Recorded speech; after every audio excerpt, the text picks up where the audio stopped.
Sometimes the drive to make a top 10 video is absolutely insatiable. So here we go again. This time we're going to explore my favorite levels from the series of platformers created by Naughty Dog, Crash Bandicoot, specifically the original trilogy. Before we get to the good stuff though, one big important rule I'm going to absolutely stick to for this one, and that is only one of any special level. So only one boss, or only one polar bear level, or only one plane level, you know, etc., etc. You get it? Okay, cool. I don't want to wait for my editor to make me a top 10, so here's your intro. It'll be better next time, probably. 10. Speaking of only one plane level, let's get it out of the way. Coming in at number 10, we have Bye Blimps from Crash 3. Crash 3 was the only one with airplane levels, admittedly only 2 of them, but I find them rather enjoyable. Bye Blimps certainly has some interesting sound effects, but I felt like the bullet hitting sound effects had just the right amount of impact. Now I will admit, this level is rather short, even if you do go for all the boxes, but I think for the type of level that it is, it works perfectly.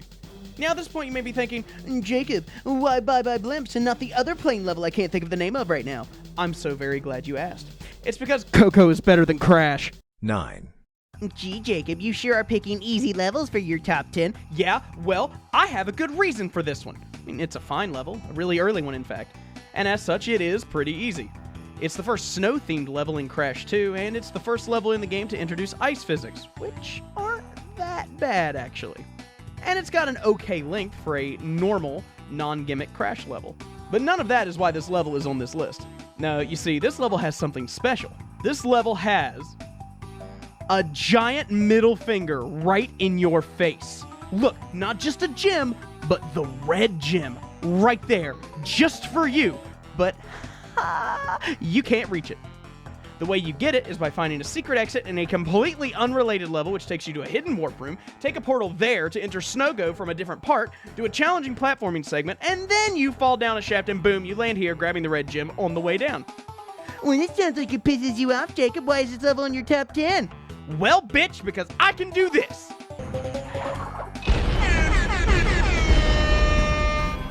Suck it! Jacob wins! 8. Yes, another gimmick level. This time we're on a motorcycle and it's a race. Yes, I'm serious. And you know what? It's pretty damn fun. Road Crash from Crash Bandicoot 3 is one of 4 motorcycle levels, this one being the second one. They're all fairly similar, same premise in each, design of the obstacles and traps becoming progressively more difficult across the 4 levels, with the 4th level being an absolute fucking nightmare. And as such, this would be the quote-unquote medium difficulty level. In these levels, you'll be racing against some asshole AIs that love to ruin your life while also dodging potholes that look like they came straight out of my town. Oh my god. Look how deep this hole is. That's what she said. Shut up. There's these speed boost pads throughout the level that increase your speed and make you pop a wheelie, but make steering very difficult. Like, imagine trying to open a bottle of water with your teeth. It's nothing like that, but it's still really fucking hard. So you have to balance going fast with the chance of going out of bounds and losing time, or even hitting a pothole and losing time, because the moment you slow down even a little, your speed boost is gone. It's surprisingly intense. And yes, the bike levels don't have a lot of variance other than the track layout, so why did I choose this one? It has one extra thing that the others don't have. A secret exit. To a terrible fucking level, this is why Crash is better than Coco. Oh yeah, fun fact about Road Crash. It is the only level in the entire game in which activating time trial mode turns every single box into a time crate. Now you know. Next. 7. You know, one of my least favorite types of levels in video games are sewer levels. I've always hated sewer levels. And yet, here we are, a sewer level. Though it is a rare exception, I think that the sewer levels in Crash Bandicoot 2 are just fine. Ironically, it's the underwater levels I tend to dislike in the Crash games, but that's a discussion for another day. Anyway, this is not only the first of 3 sewer levels in the game, but the first sewer level in the series. Now you might say, well, there's that one with the toxic waste in Crash 1. It's not a sewer! Okay, it's like a toxic plant. It's not a sewer. There is a difference. Anyway, first sewer level in the series. As such, it introduces new enemies, new mechanics, such as water that cycles between safe and electrified, and these scrubbing bubble assholes. Seriously, these are the things from the scrubbing bubbles commercials. Come on. Interestingly, the crystal in this level is one of the few that isn't right in your face as you go through the level, as you have to go ever so slightly off course to find it. To be completely honest with you, there's not really anything amazing about this level, as it's not super technical or even difficult. But, as you might have guessed, this level has something special: the green gem. Now, on its own, it's whatever, and the part of the level with the increased difficulty to reflect it being an optional bonus area isn't really that hard. But what makes it stand out to me is how you find the path to the gem in the first place. The game makes you use your brain in a very subtle way. At this fork, left will continue the level, but if you go right, you'll come across a small room with one box and a shitload of nitro crates. But most of the nitro is near the back wall where there's nothing. Doesn't that seem a little odd? Holy shit, secret wall! But then the Insane Trilogy had to come along with its hint system and ruin the surprise! 6, Getting back to more gimmick levels, we have my favorite Crash Animal Riding level. Yes, that was a mouthful. This isn't the first one, but it's also not the hardest. That said, it will absolutely test your reflexes, especially if you're going for this level's gem. I find this particular level to be a nice middle ground between challenging and fun, though again, only really if you're going for all the boxes. And you know what? That's honestly about it. There's not a whole lot to say about this level. It's fairly short. But there is one other thing. At the end of the level, if you pay attention, there's some floating platforms you'll end up going past. If you turn around after getting thrown off the bear, you can jump across them, and if you make it to the tiny island in the middle, it's actually a secret exit.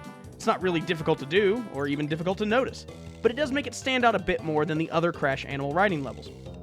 That's it. That's all I've got for this one. What, you want more? Okay, fine. The bear's name is Polar. Yeah, that's it. 5, But Jacob, the jetpack levels suck. No, you fucking suck. I really don't understand why these levels get so much hate. I really like the jetpack levels, even though there's only 2 of them. And yeah, they are pretty easy, all things considered, but I just think it's a nice change right before the end of the game. On top of that, the final boss has you using the jetpack too. Although the final boss of Crash 2 is shit and we don't talk about it, this level has a cool futuristic feel that lines right up with most of the other levels in the last warp room, which is always a nice touch. Theming, it's important, trust me. Most of the danger in this level comes from the environment. In fact, there's only one actual enemy type in this level, and it is amazing. Why? Because much like Bear Down, this level is also pretty short. Unlike Bear Down, however, this level doesn't have a secret exit or anything extra like that. It's just nice. You can take the level at your own pace. It's refreshing. You know what else would be refreshing? Picking a level that isn't from Crash 2 for this list. So, 4, see? We're back to Crash 3 now. And, to be honest, with a pretty unique level. No, this isn't the only one of this type of platforming level, but to me, it's the most memorable, for 3 reasons. Number 1, this level has a pseudo-timer, in that the level is at night and incredibly dark, like, you can't see shit. Luckily, there are these Fireflies staggered throughout the level that will follow you for a short time, lighting your path. Fun fact, where I'm from, it's actually much more common to call Fireflies by another name, which is lightning bugs. Now you know. The tricky thing about the bugs is that in most cases, you have just enough time to make it to the next one before your friend flies off and leaves you in the dark. And yeah, I'm sure there are crazy skilled people out there that can do this level blindfolded so the bugs don't matter, but you know what? It's actually pretty cool. That means the level's designed in such a way that if you aren't quite fast enough to make it and you're stuck in the dark, if you take a chance, you can still make it. Probably not, but you can at least try. Reason number 2 I love this level is the Rainbow Gem Path, or at least that's what I call it. It's an extra hard optional part of the level that requires you to have all 5 colored gems hidden throughout the game to finish it. And at the end, waits arguably the hardest clear gem in the game, minus the Warp Room gem, of course. It's difficult, it will absolutely test your platforming skills, but hey, at least it's lit, unlike the rest of the level. I think it's sections like these that really test you, and I like that. And yes, there is a level in Crash Bandicoot 2 that has this same concept, but I like this one more. Speaking of liking this level more, there's still reason number 3 of why I like this level, and no, honestly, it's nothing major.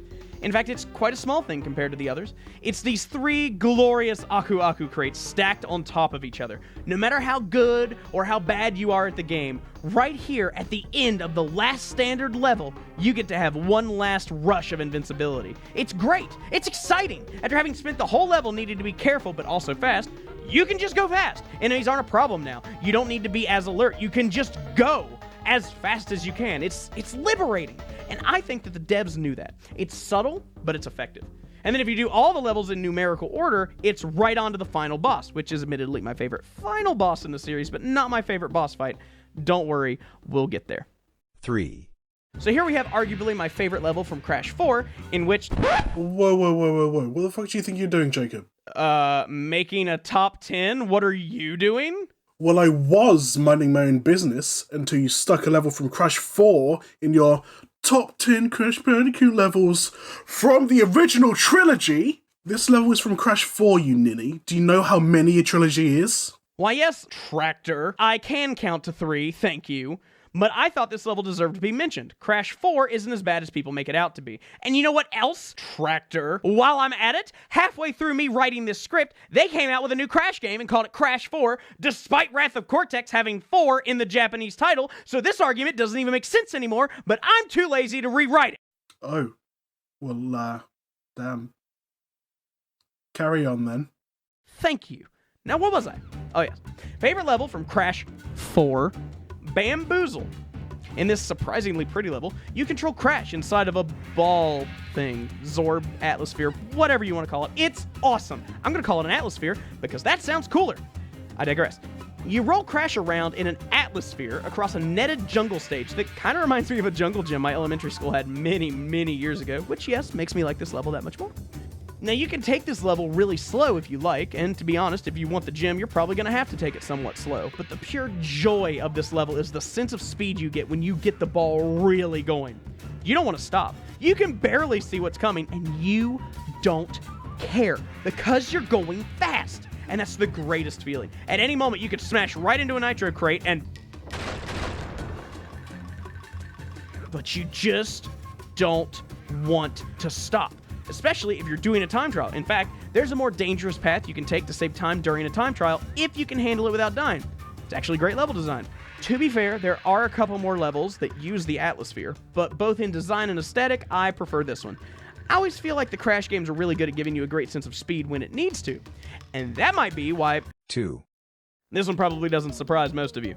Similar to the bear riding levels in Crash 2, Crash 3 decided to give them to Coco and change the bear to a tiger, named Purah, by the way. Super cute. Some of you may recognize the name of the level as the name of a pretty famous passenger train. Oddly, that has nothing to do with this level, as it's based on the Great Wall of China. And yeah, Orient Express in China, and the Wall of China and everything. I get that, but like, there's no train. Look, I don't get it, but it's cool, so let's just move on. Actually, no, let's not move on. Let's talk about that for a second.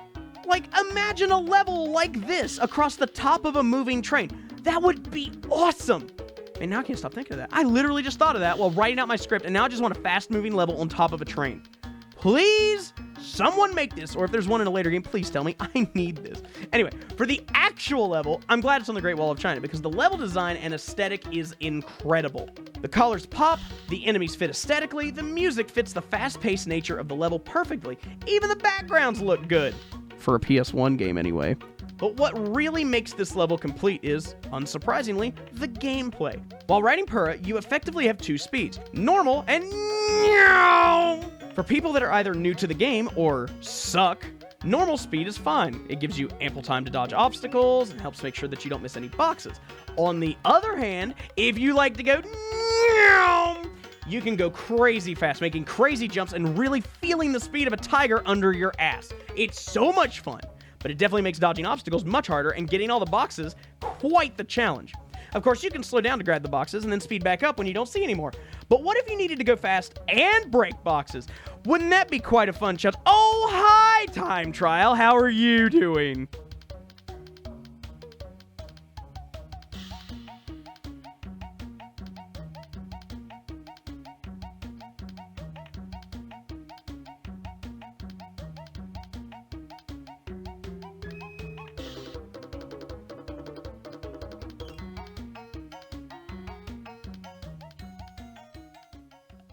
One. And here it is, the coolest boss fight and my favorite Crash level of them all. Being completely honest, this level is simple and straightforward. Engines in a giant mech in space and shoots a bunch of shit at your face, you dodge it and you fire back. It's hectic, it's high energy, it's gorgeous with the colors and effects, it's loud as fuck, and it's fucking awesome. Most of the parts on Engine are only vulnerable when he's using a particular weapon, so you have to time your shots with his. It creates an interesting dynamic between you and the boss, and I really like it. You have to make sure you're dodging his shit, but making sure you get your own hits in. Once you destroyed all of his weapons, he cheats and puts his mech inside of something, and he gets more weapons. Not to be outdone, of course, you attach a baby tiger to your spaceship, because that makes sense. Interestingly, of his new weapons, 2 of them are unique to his new suit thing. Rather than normal missiles, one type shoots energy balls, which move at you way faster than the missiles do, changing how you dodge. Again, that's cool. The other type is the opposite. It fires a very slow projectile, but it does a metric fuckload of damage to you, and the projectile itself takes quite a few shots to destroy. But you have to destroy it because it will seek you out until it hits you or you break it. So you best be breaking it. Once you've dealt with all of these weapons, his new suit explodes, and then his old suit explodes, and then he's tossed, unprotected, into the vastness of space. Somehow he's fine, but for your trouble, you get a fucking gun! Seriously, you get a fruit bazooka. Honestly, it's a really situational upgrade, and you won't really use it all that much, but still, it's a fucking gun! That's it. That's all I've got for you today. You know, as I mentioned earlier, Crash 4, It's About Time, got announced while I was writing the script for this. And by now, it's been out for a while. I have played it, and it is amazing, and you should absolutely check it out. It is phenomenal. It's incredibly pretty. And it's fun to play, too, of course. You may have also noticed that all of the levels on this list came from Crash 2 and Crash 3, or Crash 4 when I was being a snarky jackass. I don't really like Crash 1 that much. Like, it's fine, but I grew up on Crash 2 and I grew up on Crash 3. So going back to 1 feels kind of gross. Now that said, the Insane Trilogy version of it is amazing. It is so much better than the original PS1 version, and I highly recommend that if you're going to play Crash 1, you should play that version because it makes it a lot better, and it's a lot more fun that way. Trust me. I had a lot of fun making this video, and as you're probably expecting, I'm absolutely ready to make some more. And, you know, I've got some ideas ready for it. We'll see what happens. In the meantime, if you enjoyed this video, please let me know. I love feedback. It's how I make my content better. And also share it around. That would be immensely helpful. It helps so much more than you know. So I think that's it. Okay. See you next time.